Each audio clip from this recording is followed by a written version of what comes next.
Pirates! This is Dylan from Yagamoto, and first things first, I wanted to wish everyone Happy New Year. I also wanted to thank everyone for 400 subs. It's been an amazing journey. I want to thank you guys so much. Today we have my Locals Adventure episode 5, and we are still continuing the Red Purple Luffy train, and we did make a couple of updates to have a better Pluffy matchup. As you guys remember from last week, I got completely rolled, so without further ado, here is my deck list. As you guys can see, we went ahead and added in the 10-drop Rush Luffy as another Nami target, as well as another top-end character. There were definitely some times in my old build when I was able to ramp up successfully, however, did not have the big bodies to play on curve. There were also some times where I would have a full board with 9-beard, and it would just feel really bad playing the 10-cost purple Luffy if I couldn't go for game. So having the 10-drop Rush Luffy as another option gives me more pressure and board presence, and if everything were to stick, the following turn I can swing with everything, follow up with a 10-cost purple Luffy to kill them. Definitely feels a lot better, so yeah, no more distractions. Let's get right into the gameplay.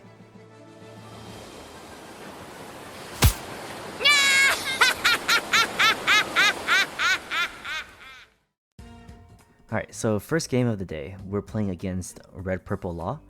My theory into Red Purple Law is very similar to Sakazuki, or just any deck that is going to be playing more for the board. I just try not to play anything until I have cards that are going to be getting instant value on the turn of play. So in this game, even though I did open Zorojuro, I did not play it because I know that the moment I play Zorojuro, it's not going to be able to get its value of ramping one before it's sent back to my deck. So instead, I just swing for 9k, and I try to put pressure on, get him to low health, and then once again, same theory. If they get to 0 life, they're basically going to die because of Diable Jambe or the unblockable Rush Luffy. I want to typically save my Dawn to play cards like Bart, which is going to ramp on play, as well as any of my Rush cards. So I'm pretty much just not going to be playing anything until that point. Unfortunately, I don't see Bart, so on my 5 Dawn turn, I play Nami, swing 9, and then pass over to him, leaving 1 Dawn up just in case for Rad Beam. I'm always okay with taking the first life, but in case he decides to swing twice, I do want to be a little bit protected just in case. He is playing the ramp Red Purple Law build with Ein, which is basically going to give him extra Dawn. And once again, I forget I'm playing against purple, and before he even plays the Law, he asks me how many cards I have in hand. The moment I say 7, I start to shuffle my cards because I know what's coming. He plays the Purple Law, and he hits a Rad Beam and a unblockable Luffy. Rad Beam I don't really care too much about because at this point I'm still at 3 life, but the unblockable Luffy is something that I am sad to lose. And then afterwards he bounces my Nami and plays a Black Maria, and then he swings at me for 6, which I take, and unfortunately no Basil Hawkins trigger, and he does swing again, and I drop the Zorojuro, and like I said, Zorojuro will never get its effect off, so it just becomes a 1k counter. I now hit the 7 Dawn turn, and yeah, like really at this point, when you're playing against Red Purple Law, you know that he's going to be flooding the board while also bouncing all of your stuff. So I'm looking for more counters and cards that will help me get to my late game. So I play the Queen, return 1, and I know that it's not going to affect my ramp because on the following turn I'm going to hit 8, and then I'll ramp up to 9. And if you guys saw, I know it's a little bit fast, but I did open the 9-beard. So playing the Queen is not actually going to put me behind unless I was playing the 10 Dawn Luffy on curve, which even then I wouldn't be because returning 1 Dawn would put me at 6, and then I would go to 8, ramp 1 up to 9. But if I didn't return the Dawn, I would still be at 9, and then I would have to then use the leader effect to go to 10 in order to play the 10-drop Luffy. And if I did that, then I wouldn't be able to get the combo off of then swinging 7, 10, 12. So it's not really worth it at that point if I use the leader effect to get to 10 and then dropping the 10-drop Luffy. It usually feels kind of bad. So I know that I'm prepping for a 9-beard here, so I'm okay with playing the Queen and then returning 1 and then prepping myself for the following turn. Pass back over to him, and yeah, he's at 2 life right now, so I'm feeling pretty happy. I have a lot of top end in my hand, and if Red Purple Law doesn't have a round table, then there's basically nothing they can do to get rid of something like a 9-beard or a 12k 10 cost Luffy, right? So for him it does get a little bit tough. He goes ahead and uses Gordon to lower my Queen, and then use leader effect to spin my Queen back into my deck, and then he plays Zoro, rush, and then he uses the leader effect to bring out the law. He swings for 6 twice using leader and Zoro, both of which I'm easily able to counter out of with 2k counters. And then now I'm at 9 because I wanted to stay at 2 life before going to 9. And yeah, I got 9 beard on board. I feel good. I swing into the Zoro. He lets it die. And yeah, he might still have 2 blockers on board, but I'm not too worried about it because he would have to expend his whole turn just to get rid of my 9 beard. And yeah, that's where we're at right now. And at this point, if he doesn't have round table, it's 9 beard is not leaving the board. And this is actually where I think that like Sakazuki is just better. I think Law does good into the Sakazuki matchup, but overall I think Sakazuki is just the stronger deck because they have so many more options. They're able to cycle every turn, meaning that they're gonna find their combo pieces to be able to remove my 9 beard. I don't think there's been a single game that I've played into Sakazuki where they didn't remove my first 9 beard like on the spot. Like the moment I drop it, it's gone. It's just depending on like what combo pieces they open into, but it's almost certainly not staying on board. So yeah, here he plays Beppo, and Beppo then ramps him a Dawn because he's less than me, and then he passes to me, and I know that, damn, that's very rough for him. He does not have the round table, and not only that, I dropped a 10-drop Rush Luffy that I recently teched in, and now he's staring into the face of 2 big bodies, and he makes the mistake of blocking with Black Maria. I use Luffy effect to then KO the Law afterwards, so now he has no blockers. I still have 2 big bodies on board, and he has to find a way to remove them.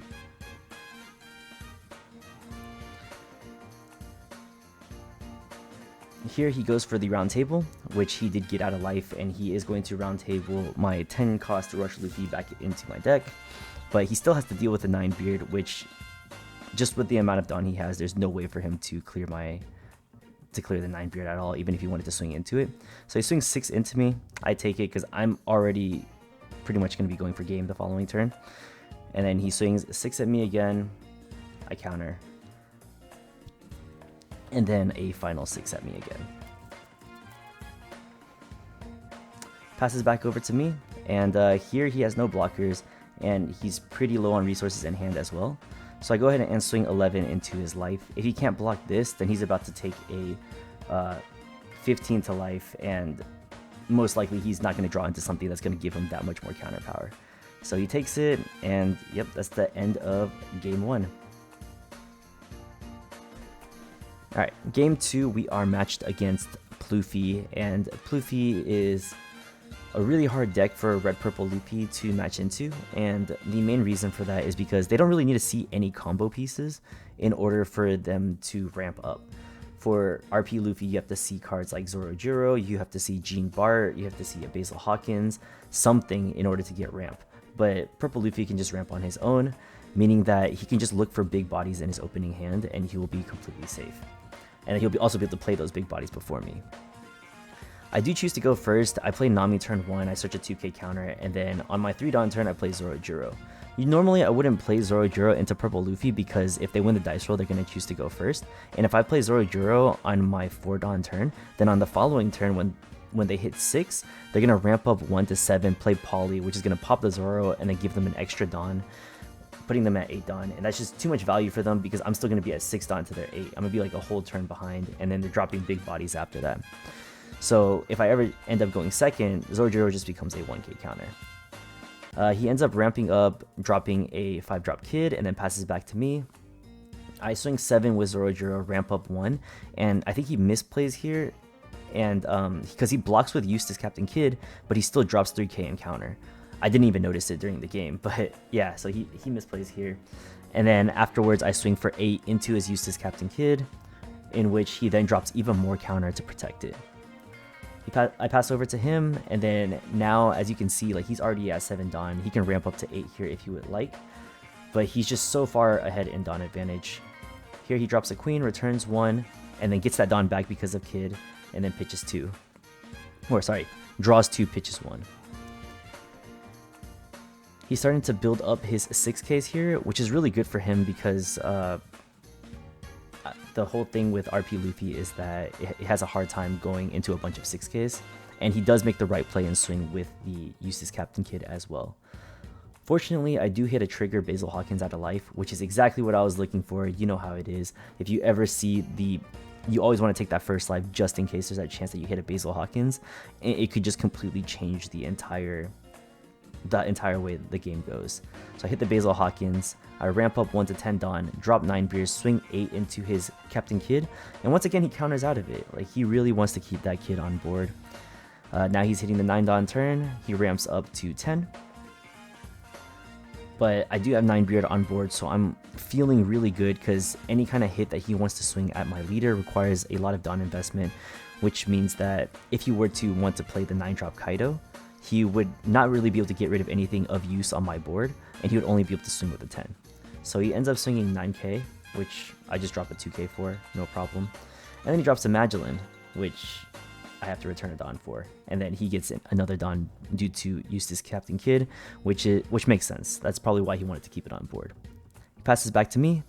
I drop the 10 drop Luffy, and I see 2 blockers. I immediately drop it because I'm just, you know, when I see blockers on board, 10 drop Luffy rush just feels so good. I'm ready to pop something. So I swing 6 into his life. He takes it. He triggers a missed double finger, which I think that card ramps on play, if I remember correctly. And then I swing 10 into his life with Whitebeard, KO both of his blockers, and then swing 11, putting him at 0 life. I'm still at 2 life. I feel really good, and like I said, I feel like this 10 cost red Luffy really helps in the Pluffy matchup because they typically run a lot of blockers, and being able to clear 2 blockers just by having him on board is just really huge. And yeah, he goes for the 9-drop Kaido, he pops my Basil Hawkins, can't go for game, and that's it. He's unable to come back from that. Game 3, we are matched against the new bane of my existence. Now that I feel a lot more comfortable in the Pluffy matchup, Enel has become just the most annoying deck to ever have to deal with. I really hate playing against this deck, and as of right now, I truly think that it's probably one of the strongest decks in the format. I think it does really well into Sakazuki, which everyone thought was going to be the best, and it does well into Whitebeard too. And really the only counter that I've really been able to think of so far has just been Katakuri, and I do not want to play Katakuri. It just feels like such a high rolly deck. But yeah, so I'm playing against Enel, and he wins the dice roll, decides to go second. I have no plays turn 1 or turn 2, so I just swing 9 at him, and then he plays the Oma Holy combo, which is just so much better than ulti page 1. You get to search 1, and if you don't see the search, you still get to play it out of hand. It's just the fact that you can add 1 and play that same one again. That's just so crazy. And then page 1 ulti, you still have to Negadon too, so it's like, man, we got power crept. But yeah, so I play Gene Bart at ramp 1, swing 7, pass back to him, he takes both. And you know how NLs are, they take it all. They take everything. They take it from behind, they take it from the front, they just take it all. And yeah, I pass back over to him, he swings twice, 6 with Ohm and then 6 with Holy, plays another Ohm Holy combo, and his board is already full. And then he passes back to me. I ramp up, play my 9 beard, swing 8 at his Ohm, and he lets it die. I'm feeling really worried at this point, just solely because of the fact that he has a full board of all 5Ks, like not a single one of them is a weenie. They're all bodies that can swing. Luckily for me, I am a 6K leader, so most other decks that would be scared of this, I'm not as scared of it. It's just the fact that he can just keep on pinging me. So having the 9 beard out is really crucial in this matchup. He decides to go Katakuri, and Katakuri my Gene Bart into my life. I think this is a mistake. I think that he almost should always be using Katakuri to give himself more life. But yeah, he decides to do Gene Bart instead, which puts me back at 3 life. I feel a little bit more comfortable right now, knowing that I get another 1k counter out of my life. I go ahead and I swing 8 into his life, play the Queen, draw 2, and trash 1. Play Nami. I'm just looking for big bodies at this point because I'm going to need them for the late game.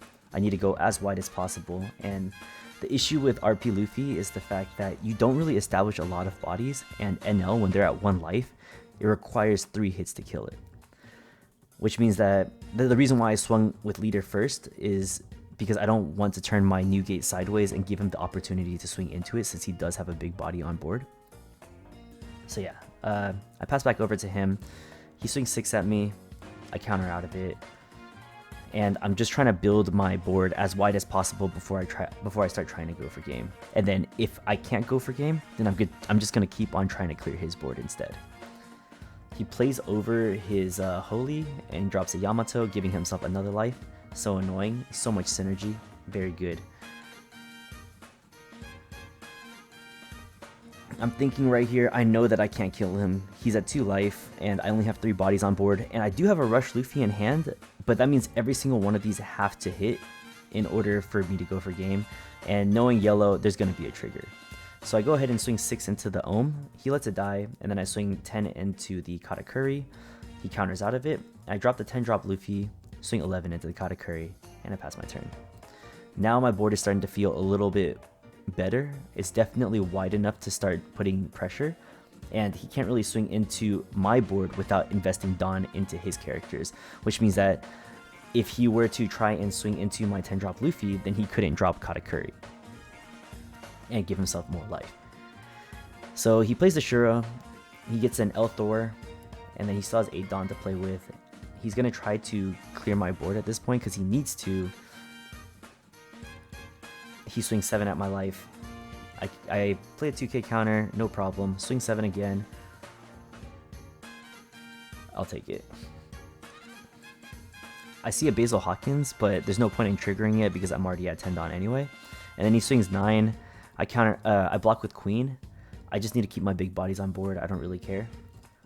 And then from here, I need to clear his board. So I swing into his Yamato, going for 13 here.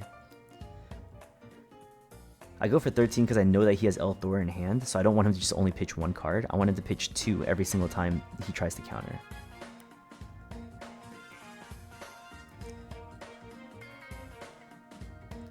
I go 13 again into the Yamato, popping the Shura at the same time so that he can't put the Shura back into his life using Katakuri. And then I go 6k into the... I forgot what that guy's called, the ball guy. And then I go another 6k into his holy. The moment he let the ball guy die, I knew that he didn't have much more counter in his hand, so I could swing into his holy with no problem. And now I know that like he's definitely depleted on resources, and he doesn't run any rush cards aside from the 7-drop Enel, which I know that I can counter out of, so I know that I'm not in danger of being killed here. He invests 4 of his Dawn, swings 9 into my Luffy, and I know that he does this because he has no rush in hand. The moment he does that, I'm okay with letting the Luffy die. He plays Gadatsu, and then I drop a second 9-beard. He triggers another one of the ball guys after I swing 10 into his life, and then I swing 11. I need to get him to 0 life this turn so that next turn he can't just keep cycling. Now if he has a 9-drop Yamato here, then he can cycle again, but that still requires him to invest 9 Dawn into it, meaning that he can't kill anything on my board, and he'll only be at 1 life, which means that I have 4 big bodies I can swing into his life. I feel pretty comfortable right now.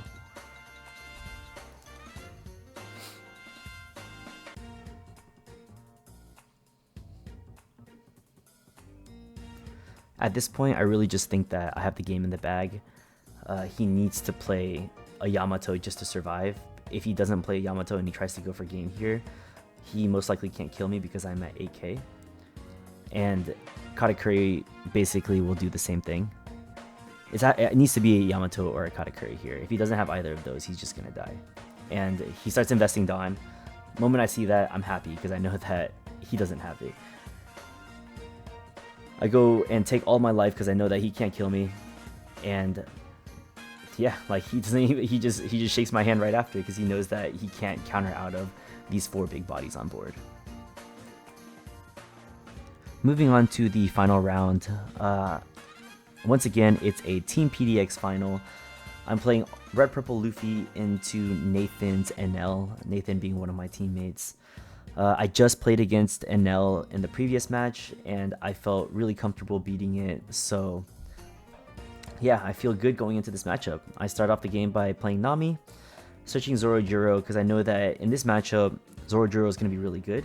especially since I'm going first. When I play Zorojuro, he's going to be at the 5 Dawn, or he's not going to hit 6 Dawn yet. He's going to be at 4 Dawn instead, which means that he cannot play Gedatsu to KO my Zorojuro before I get the ramp effect off. I swing 6 into him. He triggers a Shirahoshi out of life, and he drops 2 Shirahoshis from his hand. In the post-match interview, I would say, he let me know that he actually opened double Shirahoshi after Mulligan, and he was worried that he was just going to lose straight up because he had just completely bricked up. But yeah, after that Shirahoshi trigger at the very beginning, he completely fixed his hand, and then he passed. I swing, he plays Ohm on his turn, and he whiffs the Ohm. I feel good. He passes back to me. I swing 6 with Zorojuro, ramp 1, swing 9. He takes both of them, because once again, Enel takes. Always takes from the front, from the back, from everywhere. He drops Gedatsu, KOs my Zorojuro, and then he swings 6 with Ohm, and I counter out of it. I ramp up to 9, drop 9 beard. I feel strong. I swing 8k into the Ohm. He decides to block with Sanji, because Ohm, when he is under 2 life, I believe it's 2 life. If he's under 2 life, Ohm becomes a natural 6k, which is huge in the red-purple Luffy matchup. He then spends his turn to play Katakuri to put the Shirahoshi back into life. And what he does here is really smart. He doesn't swing with either of his Ohm or his Gedatsu, meaning that I can't swing into them to try and get rid of them like in the previous match. He's able to save his swings here and just stall out the game longer. And the longer the game gets, the stronger Enel is. I go ahead and, oh, he passes back to me. I go ahead and play Nami. I'm thinking right now I need to get big bodies. I need to get counter. I grab a usohachi and a radical beam. And then I go ahead and swing 10 his life. And I need to get him to 0 life here. That way he's not able to just keep cycling. And so I swing 9 with Nami, which he ends up countering out of. I pass back over to him. He uses Shura, swings into my Nami. I'm not going to counter for that. She just basically acts as a blocker at that point. But Shura wasn't going to be swinging into my leader anyway. He swings for 6. I drop a Jean Bart. And what he's doing right now is just really smart. He's just pinging me for 6 over and over again, making me drop my 2k counters for where I need to be dropping 1Ks, and he can tell that I'm slowly running out of resources. He plays another Katakuri, puts that same Shirahoshi back into his life. Man, Shirahoshi is just so annoying. So I hit my 10 Dawn turn, and here I have to kill one of his bodies, right? So I swing into his Katakuri for 10, he counters out of it. I swing 11 with 10 drop Rush Luffy, making it so the Rad Beam in my hand is now dead. And then I swing 6 into his life, which he counters out of. I pass back over to him, and now he has 3 bodies that can swing into me freely, including and his leader. So he swings at me with Gedatsu. I drop 2 cards out of my hand for Gedatsu. And then afterwards, he swings with Ohm. And finally, he puts the rest of his Dawn on Katakuri, and then swings at me for who knows how much, and seals the game. And that's it for my Locals Adventure Episode 5. If you guys enjoyed this video, smash that subscribe button for me to get One Piece TCG content thrusted straight into your YouTube feed. Don't forget to like, comment, and subscribe for more. Peace. I hate you! You are all bad players, you suck, my penis is large! Takes you